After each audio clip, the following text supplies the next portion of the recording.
Hola a todos, bienvenidos. Esta ponencia da cuenta de una aproximación a un estado del arte acerca de la perspectiva de género y la participación infantil. Como uno de los primeros pasos para reconocer las concepciones y las conceptualizaciones del tema. Realizada por el Semillero de Investigación Defines, Diversidad, Familia, Infancia y Escuela, de la Universidad del Bosque, Colombia. Al hablar de perspectiva de género, se evidencia cómo a través de los años han cambiado las percepciones y las conductas pronunciadas desde una visión que define de alguna manera a un individuo en un grupo.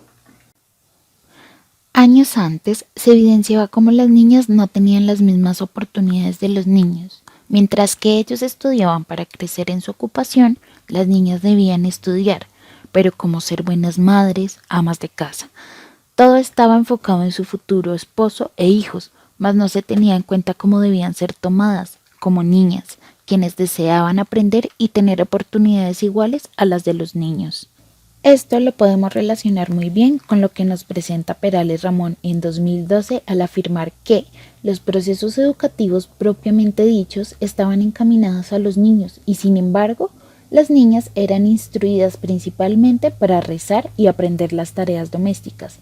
Únicamente las de las clases más altas reciben enseñanzas consistentes en nociones de música, dibujo o materias similares. Teniendo en cuenta una perspectiva de género antigua, es necesario pensar, ¿esta ha cambiado? La respuesta está sí, claro que sí, y más si lo miramos desde una línea del tiempo tan amplia. Sin embargo, aún se puede mejorar. Aunque la sociedad se ha involucrado y ha permitido a las mujeres ser parte de algo, debemos seguir trabajando con el fin de buscar equidad, evitando segmentar a los niños, niñas y jóvenes por su sexo o el rol esperado por los adultos, y más bien entendiéndolos desde sus capacidades o intereses. Por esto mismo, es primordial tener en cuenta que la perspectiva de género se crea desde el cambio de las concepciones y visiones de los adultos, las cuales deben evolucionar a miradas empáticas y protectoras hacia las infancias. Por esto nos parece tan importante poder resaltar lo que comenta Jiménez Miria y Galeano Dyson desde el año pasado al sugerir cómo, sin duda, una educación de género puede ayudar a la prevención de sus problemáticas, contribuiría a disminuir la desigualdad en el proceso de construcción de la personalidad de niñas y niños en su evolución y desarrollo. De esta forma, los saberes que se transmiten en la escuela dejarían de ser androcéntricos. Además, en la investigación nos hemos preguntado muchas veces cómo se pueden eliminar esas barreras en cuanto al género y la mirada que le damos los adultos a los niños y a las niñas, quienes apenas se están desarrollando en su identidad. Y como docentes en formación podemos contestar esa pregunta al confirmar que somos los docentes y las familias quienes podemos transformar esas visiones, al comprender cómo los conocimientos, hábitos y rutinas en la escuela generan influencia en el pensamiento y en el actuar de los niños y las niñas. Debemos prepararnos para no segmentar a la infancia en lo que catalogamos bueno, haciendo el género, los gustos, intereses y diferencias algo que nos pueda ayudar. Recuerden dos datos esenciales. Primero, los actos pequeños sí hacen grandes cambios.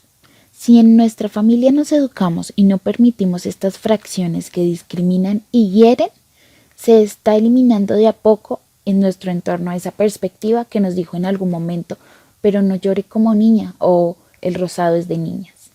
Y el segundo dato lo dejamos como reflexión gracias a Perales Ramón, quien nos resalta en 2012 que el profesorado debería trabajar activamente para desterrar los estereotipos y prejuicios existentes, ofrecer modelos educativos de conducta, favorecer la crítica hacia los elementos del entorno y los medios de comunicación que vayan en contra de esta línea, trabajando la educación emocional, entre otros aspectos que sabemos e iremos considerando necesarios desde nuestra práctica. Por último, para pasar a reconocer cómo otros aspectos influyen en la perspectiva de género, nos pido que pensemos en cómo la educación no solo la vivimos en la escuela, sino en cada espacio y momento de interacción. En esas oportunidades nos educamos y asimismo somos capaces de educar a quienes nos rodean. Para finalizar, entendemos lo que Jiménez y Galeano en el 2020 comparten al decir que la educación representa un factor de protección humana y cambio cultural positivo. Y, si se desea construir sociedades más educativas e incluyentes, sin duda ella debe integrar la perspectiva de género e impactar desde la niñez. Y en efecto, cambiando la visión errónea que la misma sociedad ha planteado sobre lo que diferencia a un niño de una niña. Como lo afirman Jiménez Kenguán M. y Galeano Barbosa D., la escuela influye notoriamente en el comportamiento y en la visión de los niños. La cultura escolar representa el imaginario de género predominante, pero también abre espacio para la diferencia. De acuerdo a lo anterior, podemos evidenciar que muchas veces la práctica en las escuelas en ocasiones no es la adecuada, ya que dentro de las actividades que realiza se reflejan una gran división entre niños y niñas, creando una barrera que evita que se refleje una igualdad entre sí. Pensemos un momento cuando estábamos en la escuela. Algunos profesores daban la orden de hacer una fila para niñas y otra para niños. Analicemos en qué actividades que realizamos cuando pequeños se observa esta gran diferencia de género. Creo que hemos vivenciado varias de ellas, pero actualmente se han visto cómo estas barreras y concepciones se han transformado debido al gran movimiento en la sociedad que se encarga de tratar de cambiar los paradigmas relacionados con el género y la influencia en la participación.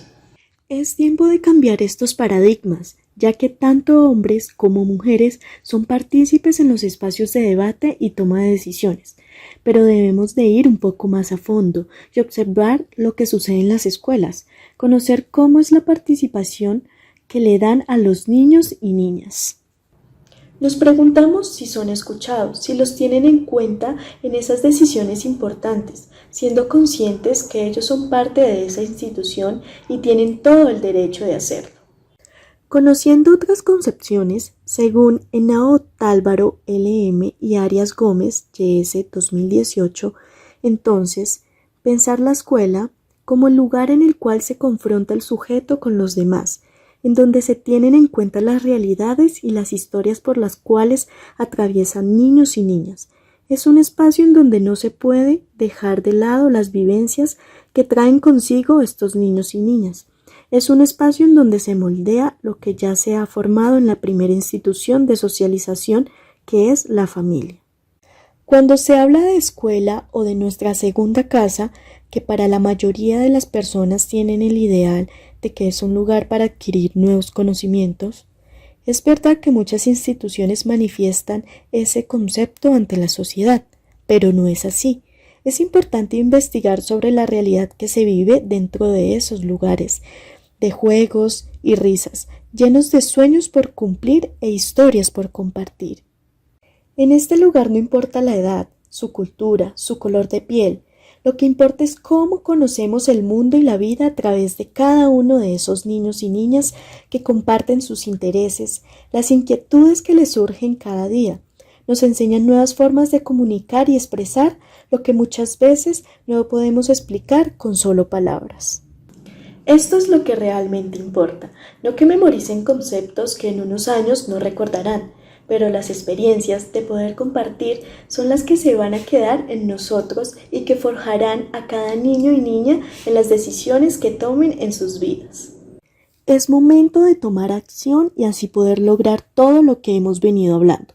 Y algo importante lo dice Henao Tálvaro L.M. y Arias Gómez Y.S. 2018. La escuela es uno de los pilares fundamentales para el cambio social, es decir, para poder contribuir a la solución de problemáticas que circundan en los contextos de socialización de los sujetos, pero debe tener unos agentes externos que ayuden en ese proceso de transformar esas problemáticas. Para ello es necesaria la participación de las familias. Es emocionante saber cómo todo lo anteriormente dicho debemos aterrizarlo. Es por eso que nace este acto tan primordial en la infancia y que trasciende esa etapa y se sigue evidenciando en la adultez, la participación. El hablar de este aspecto nos requiere pensar que debemos aterrizar todas las ideas que muchos podemos sentir como una utopía. Hart, siendo uno de los maestros que nos permiten conocer y valorar la participación como un derecho que debe ser apropiado y a su vez exigido en cualquier entorno tanto social, académico y emocional, nos permite reconocer cómo la participación es la capacidad para expresar decisiones que sean reconocidas por el entorno social y que afectan a la vida y o a la vida de la comunidad en la que uno vive. Al escuchar esto, debemos recordar que desde nuestra familia, nuestro entorno, nuestra escuela, tenemos que comprometernos a escuchar y priorizar la voz de nuestros niños, sus decisiones libres y espontáneas.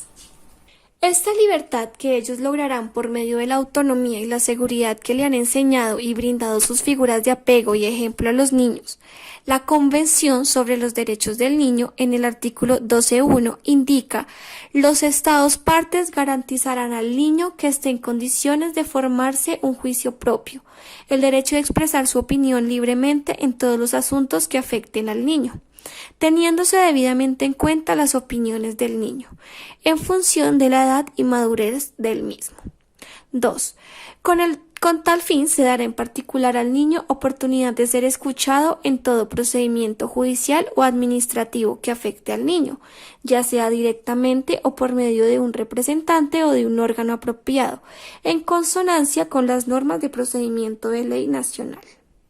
Si relacionamos este artículo con lo que hemos presentado, podemos comprender que nuestra perspectiva hacia el género lo que limita es a los niños y niñas, evitando su libertad y posibilidad de ser lo que realmente quieren y desean, y no lo que le estipulan. Con todo lo anterior, podríamos soportar la idea de que los niños y niñas tienen la fuerza para ser el motor de cambio de una sociedad que excluye, segmenta y lidera espacios en los que aún no se tienen realmente en cuenta a las infancias. El papel de la sociedad, los educadores, las familias y, sin duda alguna, los niños y niñas es promover espacios de participación y socialización pensados para todos. Tal y como expresan Castro A. et al. 2016, la necesidad de superar aquellas concepciones que se refieren a la infancia como un colectivo pasivo para pasar a entender a los niños como personas activas, con intenciones, intereses y potencialidades. Las pautas de crianza son uno de los factores más importantes que nos lleva a determinar la concepción de género en los niños, tomando en cuenta que es la familia el contexto principal de desarrollo y socialización.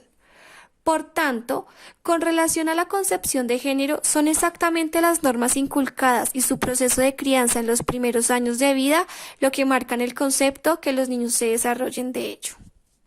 En un contexto rural, como lo indican Isedin y Pachajoa en 2003, esta transformación se da en el proceso de paso de lo rural a lo urbano, lo que se ve reflejado en el uso de castigo físico impulsivo en mayor medida en la comunidad rural y el uso de castigo físico instrumental en la urbana. Es entonces cuando se empieza a marcar el estigma de las tareas que debe realizar cada género, haciendo referencia a lo que deben hacer los niños y lo que deben hacer las niñas. Esto entonces, cuando no es cumplido a cabalidad, se recurre al castigo, como lo nombraron en la cita anterior. Sin embargo, también nos nombra algo muy importante que resalta que no solamente en las zonas rurales se ve el tema del castigo, muchas veces en las zonas urbanas también se ve, pero suele variar en intensidad. No hay que ignorar que además de las pautas de crianza hay otros factores que influyen en la concepción de género en los niños, y Jiménez Queixuan y Galeano Barbosa en 2020 nos lo exponen de la siguiente manera. Las pautas de crianza de los padres son decisivos para la construcción de la subjetividad de género, al igual que su situación económica, la edad y el manejo de las emociones y los afectos. Y después de abordar cada uno de los temas, de conocer algunas concepciones e imaginarios que abordan los diferentes autores, se logra identificar la importancia de investigar sobre el entorno familiar, porque es ahí donde inicia la participación en relación con las perspectivas que tenemos del mundo. Pero también la escuela debe fortalecer uno de los vínculos que se entrelazan en la construcción de nuestra identidad. Esta tarea se ha generado por años Y la idea es seguir trabajando para apoyar familias, niños y niñas, con el propósito de avanzar hacia una inclusión y una sociedad centrada en las infancias. Es por esto que Heredero de Pedro en 2019 recalca que en la educación se transmiten y ejercitan los valores que hacen posible la vida en sociedad, singularmente el respeto a todos los derechos y libertades fundamentales. Se adquieren los hábitos de convivencia democrática y de respeto mutuo. Como conclusión, debemos resaltar que es momento de dar la palabra a los niños y niñas. Ellos tienen la capacidad de elaborar sus propias conclusiones sobre lo que sucede a su alrededor y así transformar su mundo. Eliminar paradigmas y perspectivas que alimentan una mala convivencia y el fraccionamiento de la sociedad, haciendo del mundo un lugar más inclusivo, equitativo y justo.